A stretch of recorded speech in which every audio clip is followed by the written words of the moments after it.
Georgia. Former Vice President Joe Oh, Biden wow. an advantage right now with 227 of the 270 electoral votes needed to win. Okay, let's That's see. Did I compared to get this? 213 for President Donald Trump. Oh, I'm Right pushing now, my. we have a major projection. Uh-oh. Wolf. CNN projects that Joe Biden is the winner in Wisconsin. He will win 10 electoral votes in this key battleground state.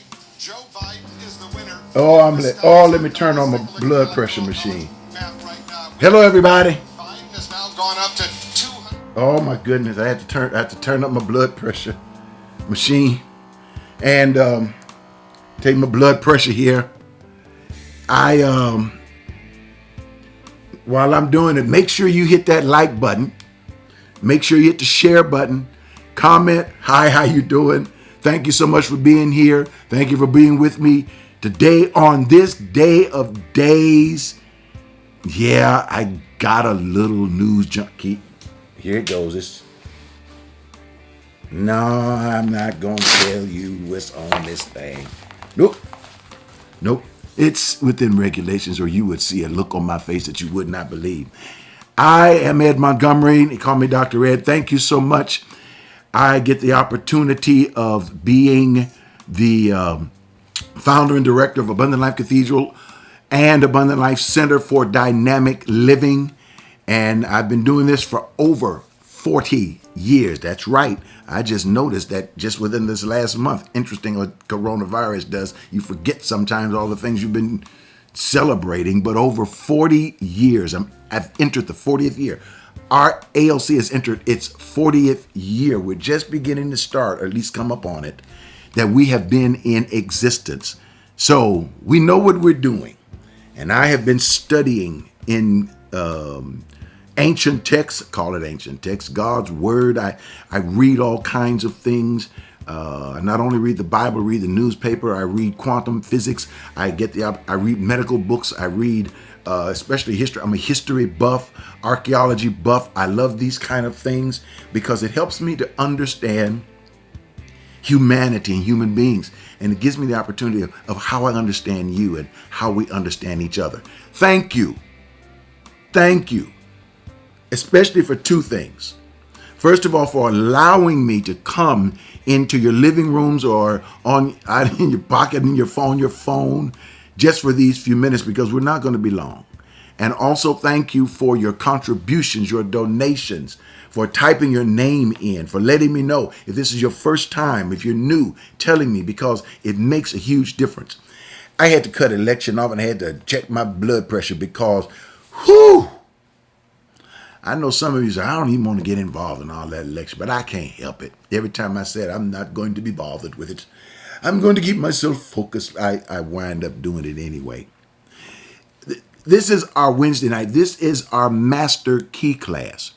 And I get the opportunity of jumping from the springboard of Sunday morning of what we're talking about on Sensational Sundays every Sunday morning, 10:30 a.m., right here on Facebook and YouTube. I get the opportunity to talk. I'm talking about a new subject, and it is how to utilize your spirituality, how to use your spirituality. I know we think of that as something that we just have, something we possess, something I've got Jesus in my heart. But what are you going to do with the Jesus in your heart? You can live your life, and you've heard me say it many times before, you can live your life in a supermarket and starve. You can live in a library and be ignorant. You can live in a church and go to hell. What matters is how you utilize what you have. You can have your spirituality and never experience abundance, peace, joy. You're saying, oh, you mean have a life where you never have any troubles or you never have any broken hearts or anything like? No. We're done with that. We're getting past all of trying to tell people that there'll never be any struggles. I never told people that anyway. There'll never be any troubles. You never have to go through some things. What I'm saying is no matter what you go through, you can be taught, all of us, how to live in such a way that you can deal with all of this. Spirituality is what you have. You can express it through your emotions. But the bottom line is spirituality is something, it's like a house. It's like a house. It's what you live in. Spirituality is what you live in, how you live in. You can build a house, but you have to do some things to make it a home. And so what I'm doing is teaching people how to use it. Now, the last time I was on, I told people that that first tool of your spirituality is a hammer. That's how, because the hammer, we're going to build a house. Now, what do I mean? House equals life. Say it with me. House equals life. That's how we're dealing with the spirituality. Our house equals our life. So when you hear me talking about building a house, I'm talking about building your spirituality. How to build our spirituality. Because our spirituality is not just what's going to live in us. It's also what you and I are going to live in. We build the kind of spirituality that we want to live in. This comes out of Matthew chapter 7. That whole chapter, you can read it and you'll get to the point to where Jesus, or the place where Jesus talks about building a house and the kind of house you build, whether you build a house on sand foundation or build a house on a rock foundation, that when the winds come, there will be winds in your life. Storms come, there will be storms in your life. And it can knock your house down if it's not built on the right foundation. This is so important to me to begin to teach this, really, because in the days to come, the storms and the wind are going to blow upon the things or the lives that we have built. And if your life is not built on the right kind of foundation, believe me, it's going to fall. I'm here as a house fall preventer. I'm here to say your house is not falling, not on my watch. As we connect together as your mentor, I'm going to make sure your house, your way of living is not going to fall. Now, did you hear what I said? Your way of living, your way of life, your way of living is what you build. That's the house. That's what you live in. You live in your way of living. And how you build your house or how you build your way of living determines your happiness. It determines our joy. It determines our meaning in life. So that's why Jesus said, take heed, be careful, watch how you build. Be careful. This is so important because during these elections, they do polls and they do statistics and they do talk to people as they come out of the polls and they ask them a bunch of questions. What do you feel about this? What do you think about that? And it's very interesting. Now, polls are not always true. You cannot build your life on a poll because we know people don't tell the truth whenever you talk to them. You can say, hey, do you believe in heaven? And then, nope. And they believe in heaven. Hey, do you believe in hell? Yep. And they could care less about hell. So we know people don't always tell the truth. So, but at least polls can be sometimes a guideline. It can make you say, So it's not it's not a fact. It's not true about everything. But it can make you say, And one of the polls they took was about what's important in life. And they took this poll among conservatives and among liberals. Now please understand, I don't like these terms. I never did. Like Republicans and Democrats, I don't like them. But I guess, the country needs some things to to be able to explain. You got to have names to be able to explain things. But because all throughout history, Republicans used to be Democrats, then they changed from Democrats to be Republicans, and the Republicans moved to become Democrats. Oh, it's just become confusing. But just for our little purpose right here, and for me to be able to explain this little point about living, they took a poll and they asked conservatives, what is important to you? Not just in the election, but important in life. Of course, everything was leading to the election. And about America. And they began to list them at the highest, in its 50% or 40 or 50 percentile range. It was economy. And as they begin to, it moved down further. The courts are important to me. But then it moved way down. And what they found out is, I think only about, Corona was like about 10% maybe, or 15%. Social justice or racism in America was down about 11%. It was way down the list.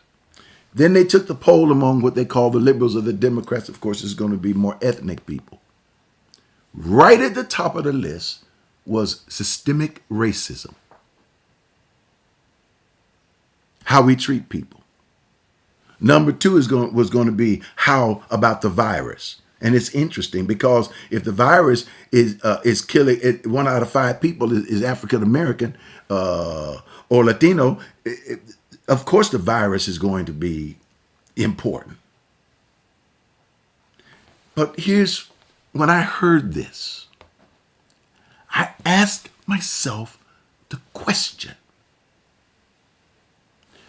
what kind of country do we live in to where it's split right down the middle? Half of the country sees the number one thing that it's important is the economy. And the other half sees social justice or how we live in this country. What is, on one end, the economy is lower to one side, and dealing with racism is lower, way at the bottom, to the other side. And what I can't understand is, how are we actually living in such a divided America?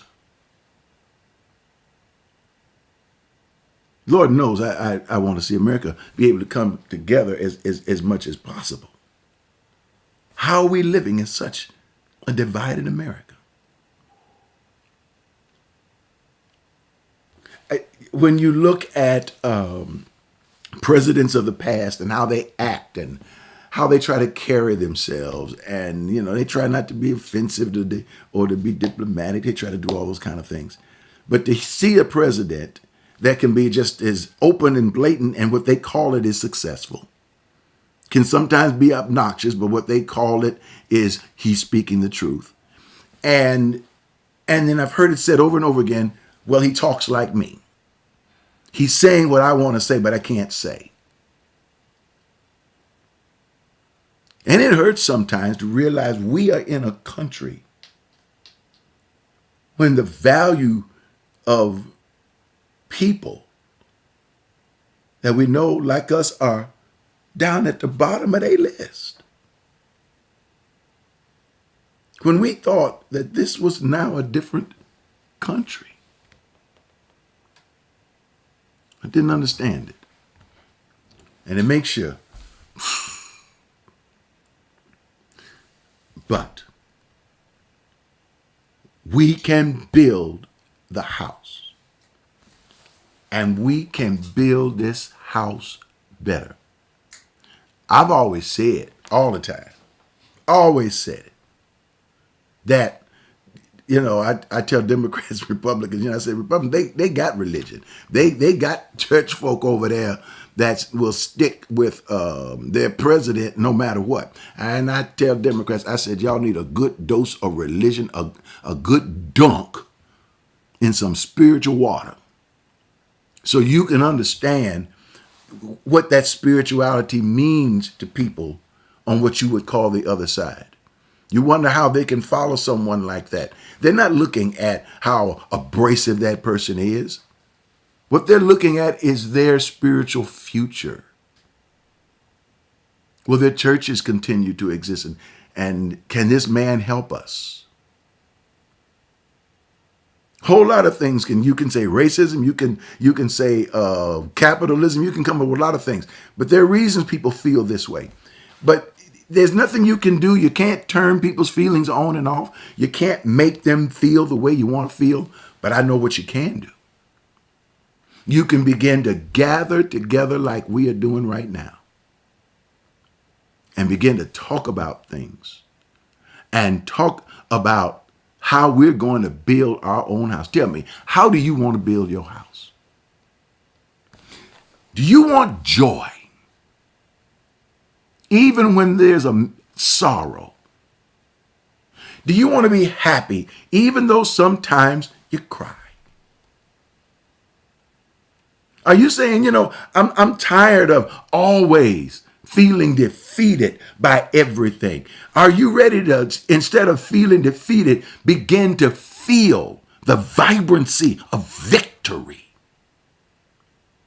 Even before you have the victory, sometimes you got to feel it before you can have it. Are you ready to feel victory? Oh, my friends. There are just some things that we have been given and been allowed to do in the generation that we are living in. I'm watching my time right now. I'm really watching my time. I didn't have my timer on last time. But there are things that we are allowed to do right now that it's going to be important that we fix these things right now. How we build our house, how we use this hammer, this spirituality, that's our hammer. We're building a structure. And I think tonight, regardless of who wins this election, we don't know yet. We may not know for several days. We have to wait. When it comes to coronavirus, what do they tell you? You got to wait. Whatever goes, you got to wait. We're learning how to be patient.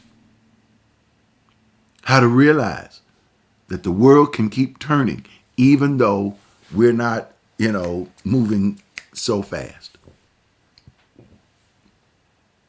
This is a time to build our lives. Look at your life. Are you pleased with it? Are you happy with it? Is your life like a nice, beautiful house on the street in a cul-de-sac? Is your life attractive to other people? Guys, is your life attractive to the opposite sex? Ladies, is your life attractive to somebody that you really want in your life? Tell me, how attractive are they to you? To your house?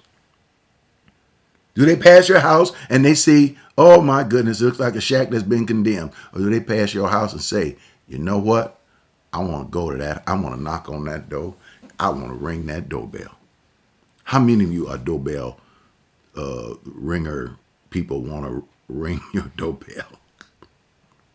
I know that's good. It's good to be someone that people want to ring your doorbell and say, who lives here? This is one of the most beautiful things in the world. It is about our lives. And we can build the kind of life we want. See, this is a key. And that's what I talked about on Sensational Sunday. That first thing, that first tool of spirituality, the first, what we use, spirituality, the first tool is a hammer. Something that can put two boards together, put two philosophies together, two concepts together that would enable us to build something in which we can live our lives, a structure in which we can live, because that's how you have to live. You have to have structure in order to live. You got to have structure. You just can't live up haphazardly. You got to have structure. And if we're living in a world that's split down the middle, and you say, my God, you're not even concerned with even the value of my life?